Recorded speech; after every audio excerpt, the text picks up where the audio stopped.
Good morning, good afternoon, good night. It depends your time and your location. You are joining us today at Eastern News 24. I see the bike and konyo chiri ya zelo. I see ndu miri ndu azo. Na ya dike chide chada agwa agwu. Otu ai kwuru otu akọ ya dịrịrị. Ise, ise, ise. Dịka o si dị ka agbapụ na ya ọsọ wetara ya bụ ife anyị ji maka ya wee bịa n'iru akwụkwọ n'ụbọchị uhuruchi nke taa na Eastern News 24.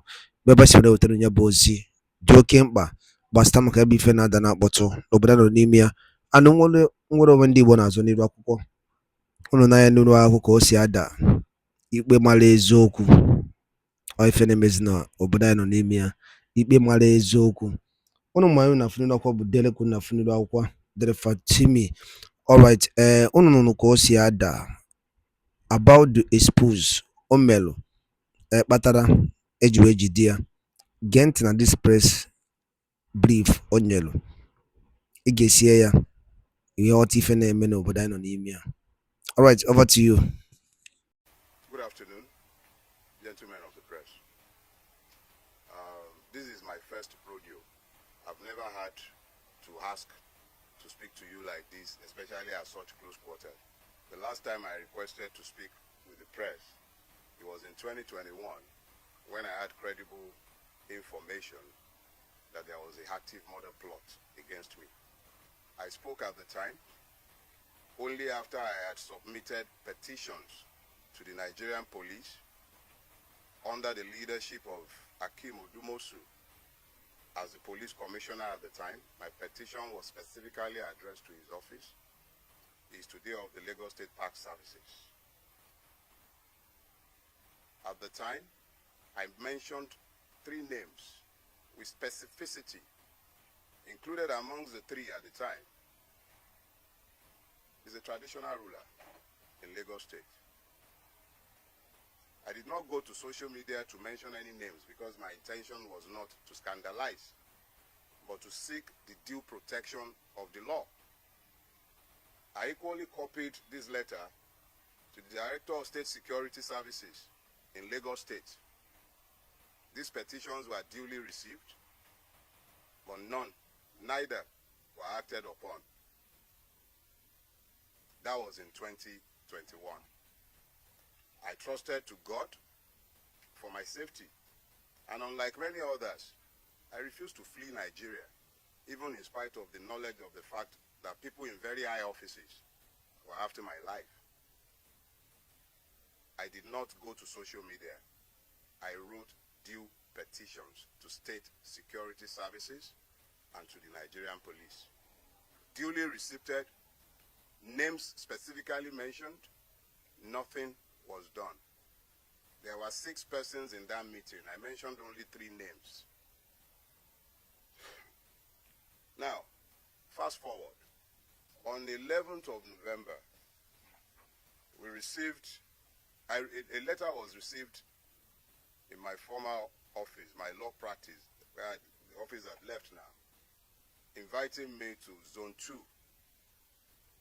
Onikon. That's the Lagos and the Nigerian Police Command Zone 2 at Onikon. A letter signed by DCP, I believe Nwoga or something.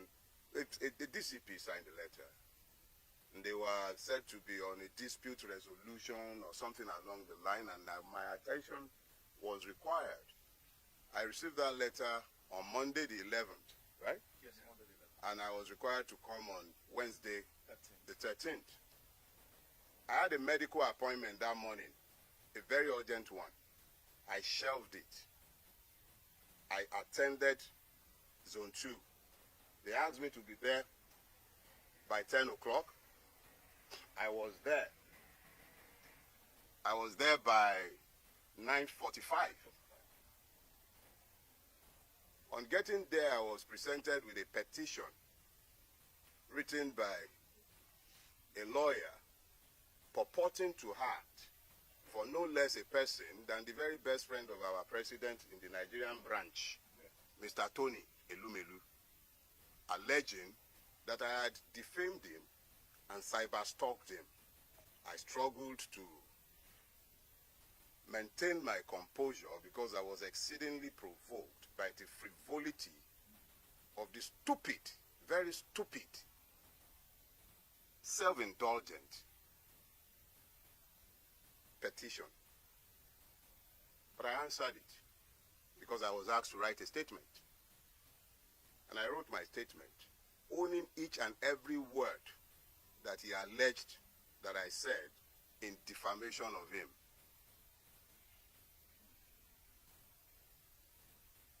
The IPO then took my statement and the file to see the DCP, who had signed my letter of invitation, and I was asked in.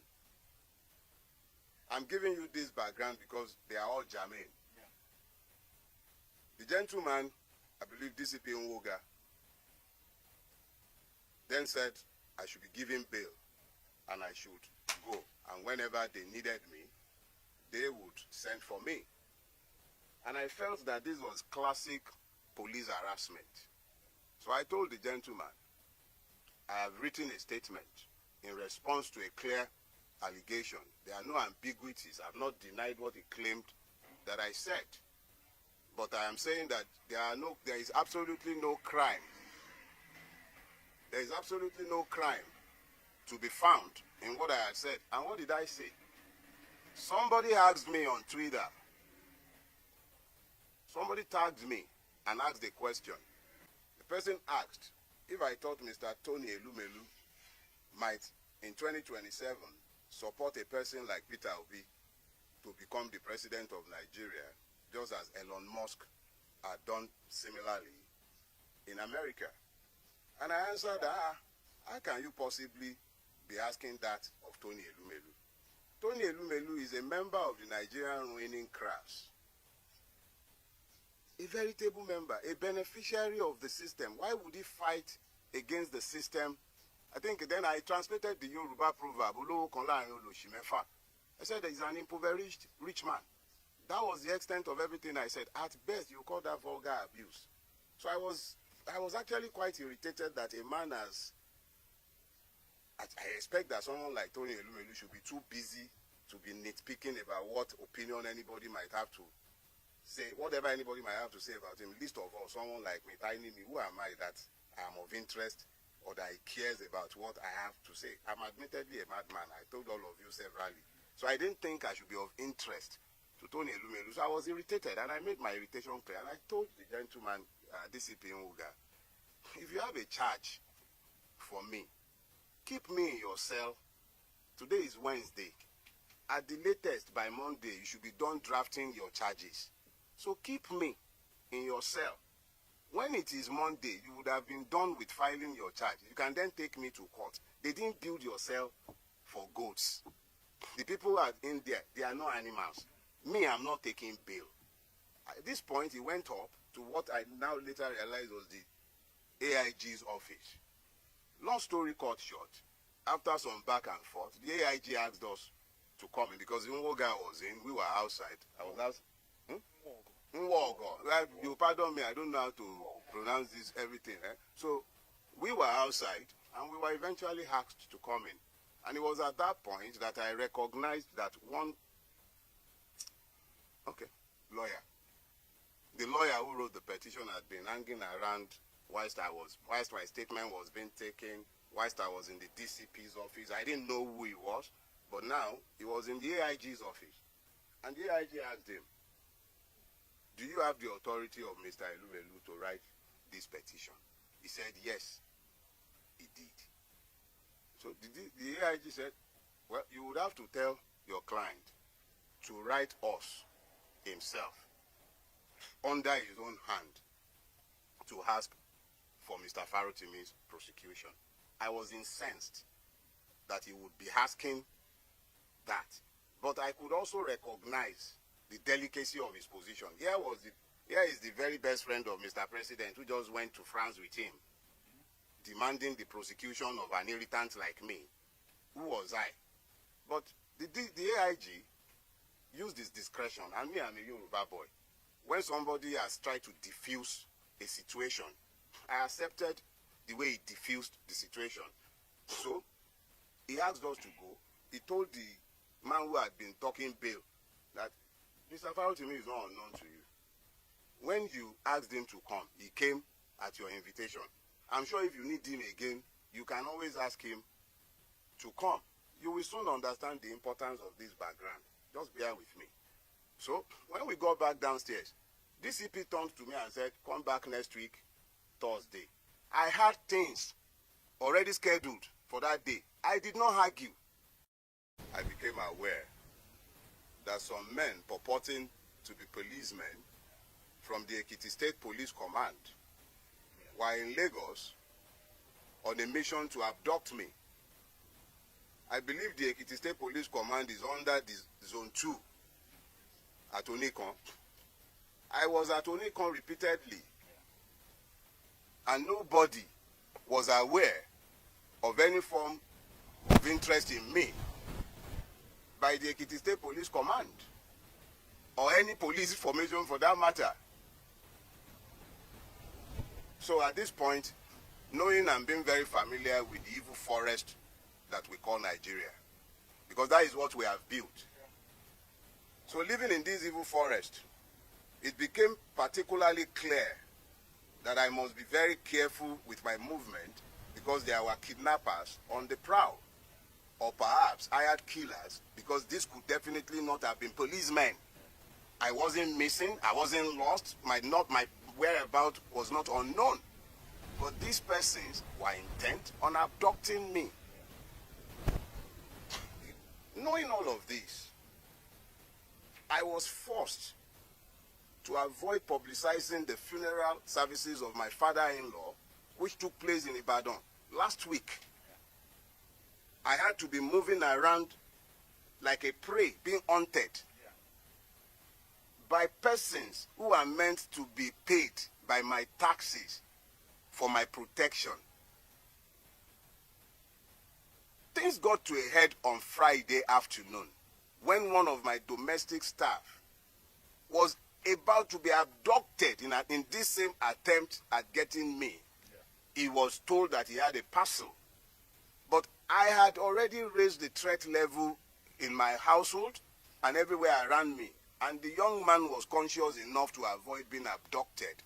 But these persons abducted the security staff of a company in which my wife has interests. And we had to strive to have this person bailed by that evening. Now, this was where it began to get interesting, because now I had to try and find out exactly what was going on. And I thank God for grace, because we must all become very clearly aware that there are times when you will be waiting to find angels with wings, but the angels that will be sent to you might not come with wings. But there have been men and women who stepped up to the plate in the last couple of days with information, and information is power. It came to my knowledge that there is a charge that had been fraudulently preferred against me before a court in Ekiti State at the instance of Chief Afe Babalola. This charge had been fraudulently preferred, hidden from view, and the court had purportedly demanded my presence multiple times, and I had failed to appear before this court. And this court had then proceeded to issue a bench warrant for my arrest. This is classic Afe Babalola. I detailed his corruptive influence in my book, Nigeria and its Criminal Justice System. And what he has done is exactly what he has always done in hiding, but he has done it this time again. And the calculations were that I would have been picked up, taken before this judge, who must have either been compromised or misled in Ekiti. And I would have been remanded in prison custody for being somebody who was meant to face trial and who had refused to bring himself to court. I am reliably informed that social media influencers had been paid to spin these narratives after my arrest. Human rights activists have been positioned to start speaking after my arrest, including one Agbaya. High offices in this country have been compromised in pursuit of my persons. High offices, from the Inspector General's office, because the police have been subverted. The Attorney General of the Federation needs to examine himself because his office has been somehow linked to this as well. I do not know if the presidency is directly involved in this, and I will not make frivolous charges. But high offices have been subverted in pursuit of a criminal purpose. I have committed no crime, done nothing wrong. If I have committed any wrong for which the state requires my attendance in a court or at a police station, they know exactly where I live. I will live only once, but I will not live cowering to any man. Let us be clear. If and when I have a charge to answer before a court, you all know where I live. I'm not hiding, and I'm not running away from anybody. Let us be very clear about that. I will never run away from Nigeria. We all have to pretend that we are in a democracy, and we have to pretend that we are citizens, and we have to pretend that we are a country ruled by law. And by all means, you will pretend that we are. I have done nothing. And if I have a charge that should be preferred against me, bring it on. I'm happy to come to court to have my day. If there is a crime, there must be justice, not only for the person who is aggrieved. There must be justice for the accused. And there must also be justice for the system. This is not how to build a rule-based system, where the system itself becomes so criminal that policemen were engaged in criminality. I was at Zone 2 twice. But this, they never reported in any police station in Lagos. Never. This was a rogue operation designed to achieve a criminal purpose. Gentlemen of the press, I am a Nigerian, whats and all. I'm not different from any one of you, but I desire a better Nigeria. And in my desire for a better Nigeria, the only weapon I have employed, whilst others have picked up guns, whilst they've picked up lies, blackmail, the only weapon I have ever used is the truth. It is sufficient both as a weapon and as a defense. If you are not happy with anything I have said, whether it is the one that is busy complaining that I say that he's an impoverished rich man, or the one that is angry that I told the truth of his corruption of the society, or any one of them that are angry about what I have done, the only thing that binds all of us, and by which we are bound, is fidelity to the truth. If I have done anything wrong, drag me to court. Stop all this underhand surreptitious move, and let me be very clear. A petition is on its way to the National Judicial Commission. Let it find out exactly who this judge is. I will not dignify this fraud. I will not dignify it. I have already filed a fundamental human rights enforcement suit against all the parties, and I will submit all the necessary petitions both to the Police Service Commission and to the Judicial Service Commission. This is fraudulent, and is fraud in the face of the entire nation. Thank you very much. Ende ba ngwadalo di nne nukwu nisi wene so ila ayi. Diki nuru iye Dele kwuniru akwụkwọ. Ya press brief onyelo. Before ye jidia. Eme ya arrest. O ife ncho yuku basta maka ya bife. Dele has been speaking about the good and the betterment of this nation. Yes, I can take it anywhere. He's trying. I recommend him. Understand? Then, na-ajụsị mmadụ ikwu eziokwu ọ bụ alụ. Okay, Negodu Yellow Bello, but the former governor of Kogi, I think, after all the money obulu, Awebia court, na-efesa ọsọ aka. Ikpe mara eziokwu, ọ jọkwara njọ. Then, Dele kwuru ka judiciary of this country shall work. Ọ bụrụ na alụ ka okwu. Mana ife kwuru bụ eziokwu, etinye handcuff n'aka wee jide ya. Ikpe mara eziokwu. The same thing Maazị Nnamdi Kanu. The same thing Simon Ekpa. Ikpe mara eziokwu. Ana m ekwusi ike unto Nigeria call back to their attention and wee bido n'oge chiwe ewu ojii maka mbọ oghere n'anyasị. Ewu adịkwa ojii ịgba mfu ya. Ọgwụ na-akọ ha m n'ọnụ. Mma lapụ unu Igbo m na-ege ntị ka unu ya atịa gbasịta maka ebe ife ndị unu n'iru akwụkwọ n'ụbọchị ụbọchị nke taa. Ọzọ dị ka ịbịa bụ cheta na ya bụ Eastern News 24 ka si na-ewetara ya bụ ozi ka emesịa